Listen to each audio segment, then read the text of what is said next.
તને જોવાયો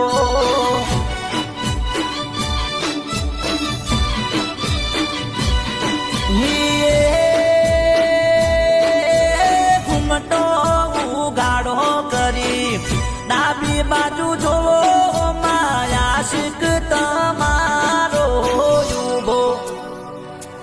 અરે 50 કિલોમીટર થી તને જોવાયો